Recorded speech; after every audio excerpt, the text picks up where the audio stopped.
Hey guys, anime nerd here. तो जैसा कि तुम लोग को पता ही है कि मैंने लास्ट वीडियो में बात किया था उन एनिमे शोज़ के बारे में जिन्हें मैं करंटली देख रहा हूँ, और मैंने कहा भी था कि मैं ट्राई करूँगा कि इनमें से मैक्सिमम एनिमे से रिलेटेड तुम लोग को जो है अपना रिव्यू भी दे सकूँ। तो उन्हीं में से एक एनिमे था फायर फोर्स, जिसके बारे में मैंने कहा था कि जब मैं इस एनिमे को कंप्लीट कर लूँगा तो इससे रिलेटेड अपना स्पॉइलर फ्री रिव्यू तुम लोग के साथ शेयर कर दूँगा। और फाइनली मैंने फायर फोर्स के दोनों सीजन्स देख लिए, और आज की इस वीडियो में मैं फायर फोर्स से रिलेटेड ही अपना रिव्यू, अपना स्पॉइलर फ्री रिव्यू तुम लोग के साथ शेयर करने वाला हूँ कि मुझे ये एनीमे कैसा लगा, मुझे इस एनीमे के अंदर क्या क्या चीज़ें अच्छी लगी, क्या चीज़ें अच्छी नहीं लगी, और क्या ये एनीमे वर्थ इट है भी या फिर नहीं।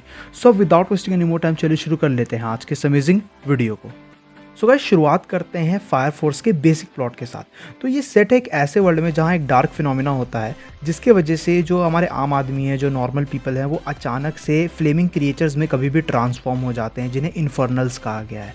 अब ह्यूमंस को यहाँ जो है डिफरेंट अकाउंट्स के हिसाब से जो है जनरेशन वाइज डिवाइड कर दिया गया है। तो जो फर्स्ट जनरेशन के लोग हैं वही कह सकते हो कि इन क्रिएचर्स में ट्रांसफॉर्म हो पाते हैं, फिर अचानक से कह सकते हो कि हावी हो जाते हैं, कह सकते हो कि आउट ऑफ कंट्रोल हो जाते हैं। और जो सेकेंड और थर्ड जनरेशन के लोग हैं उन्हें पायरोकाइनेटिक्स कहा जाता है, क्योंकि वो फ्लेम को मैनिपुलेट कर सकते हैं। इसी वजह से जो है यहाँ हमें फायर फाइटर्स देखने को मिले हैं, जिनमें मोस्टली कह सकते हो कि पायरोकाइनेटिक्स ही रहते हैं, जो इन इरेगुलर एक्टिविटीज़ में पार्ट लेते हैं और इन्फर्नल्स का काम तमाम करते हैं। अब यहीं पे हमारा मेन कैरेक्टर शिनरा भी हमें देखने को मिलता है, जो फायर फाइटर्स को ज्वाइन करता है, जिसे लोग जो है बेसिकली कह सकते हो कि डेविल कहते हैं, क्योंकि वो हमेशा मुस्कुराता रहता है, उसकी स्माइल एक डेविल जैसी है।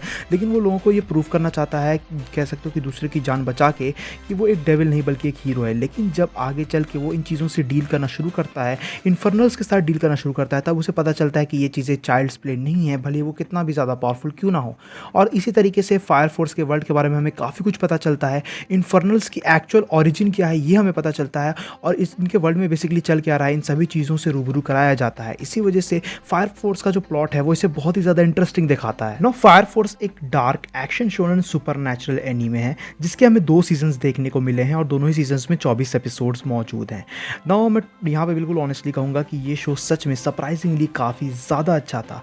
इवन दो अगर तुम ध्यान दोगे तो इसका प्लॉट जो है काफ़ी ज़्यादा डार्क है, बट फिर भी ये एनीमे काफ़ी ज़्यादा इंजॉयबल फील होता है, काफ़ी ज़्यादा इंटरटेनिंग फील होता है। इसके फर्स्ट एपिसोड के साथ ही तुम इसके वर्ल्ड में इन्वेस्ट हो जाते हो, इस शो में पूरे तरीके से घुस जाते हो, जो कह सकते हो कि फायर फोर्स की मुझे काफ़ी अच्छी चीज़ लगी। क्योंकि अगर कोई शो, कोई एनीमे जो है अपने पहले एपिसोड से जो है कह सकते हो कि तुम्हारे साथ टाई अप कर लेता है, तब ये तुम्हें अंदाज़ा लग जाता है कि आगे चल के शो काफ़ी ज़्यादा इंटरटेनिंग होगा और तुम इसे पसंद करोगे।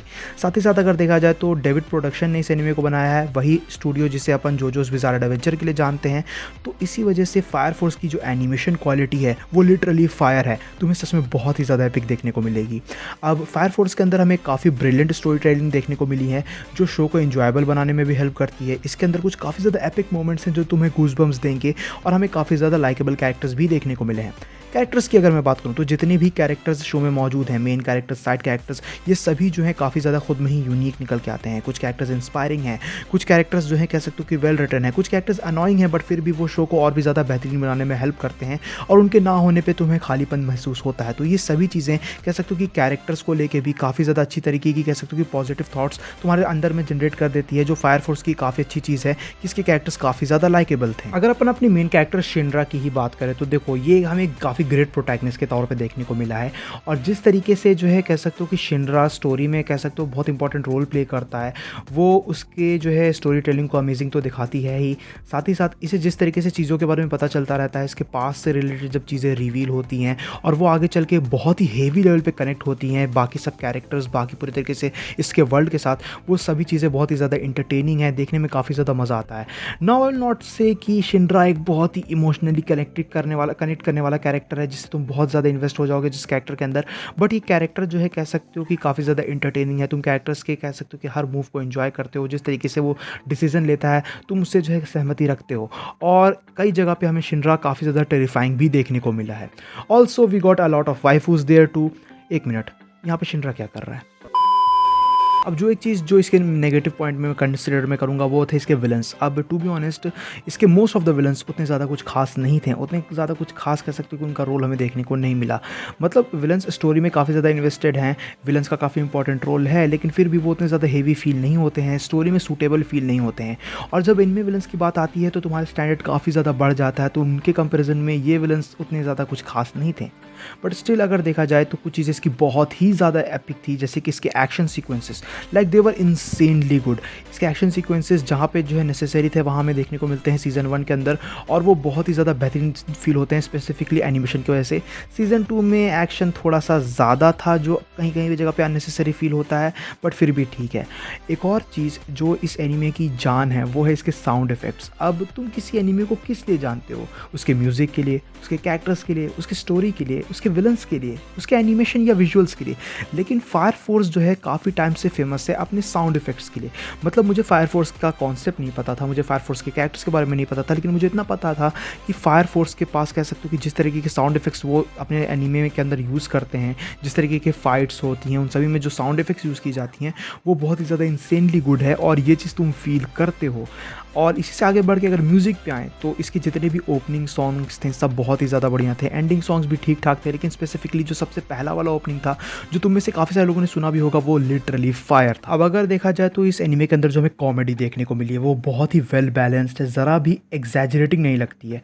अब मैंने पहले ही बोला कि इसका प्लॉट काफ़ी ज़्यादा डार्क है, और अगर ये लोग चाहे तो इस एनीमे को काफ़ी ज़्यादा सीरियस बना सकते थे, बट इन लोगों ने कह सकते हो कि काफ़ी डिफरेंट टेक लिया और उस डार्क प्लॉट में भी कह सकते हो कि इंजॉयबिलिटी डालने की कोशिश की, और जो कॉमेडी जो है उस चीज़ को प्ले आउट करती है वो बहुत ही ज़्यादा सही है। कैरेक्टर्स कुछ डम चीज़ें करते हैं बट वो फ़नी फील होती है, बिल्कुल भी ओवर एग्जैजरेटिंग फील नहीं होती है। लेकिन इसका मतलब ये नहीं है कि बस चीज़ें यहीं तक है, चीज़ें जितने भी थ्रिलिंग मोमेंट्स आ गए, जितने भी ड्रामेटिक मोमेंट्स आ गए वो भी काफ़ी अच्छे तरीके से फिट इन होते हैं और शो को ज़्यादा बेहतरीन दिखाने में हेल्प करते हैं। Not to be honest season 2 उतना ज़्यादा कुछ खास नहीं था, क्योंकि सीज़न 1 जो है एक बहुत ही हाई लेवल का स्टैंडर्ड सेट कर देता है। तो मैं तुम लोग को यही कहूँगा कि सीज़न 1 को लेकर तुम अपनी एक्सपेक्टेशन हाई रख सकते हो, लेकिन सीज़न 2 से रिलेटेड ज़्यादा एक्सपेक्टेशन मत रखना।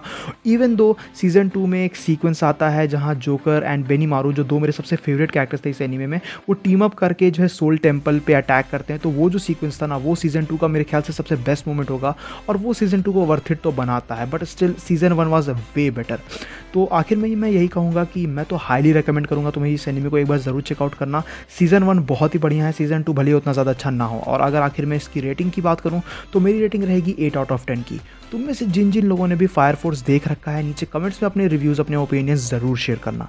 सो गाइज ये थी वीडियो मेरे स्पॉइलर फ्री रिव्यू को लेके on fire force anime. I hope so कि तुम लोग को वीडियो पसंद आई होगी। वीडियो पसंद आई तो इस वीडियो को अपना थम्स अप देना, अपने दोस्तों के साथ शेयर करना। चैनल पे अगर नए हो, जो तुम में से मैक्सिमम लोग हो गए ही, तो चैनल को जरूर से सब्सक्राइब भी कर लेना ऐसे ही और भी एनीमे रिलेटेड कॉन्टेंट्स देखने के लिए। मैं मिलूंगा तुमसे ऐसे किसी नेक्स्ट वीडियो में। Till then bye, stay tuned, stay awesome.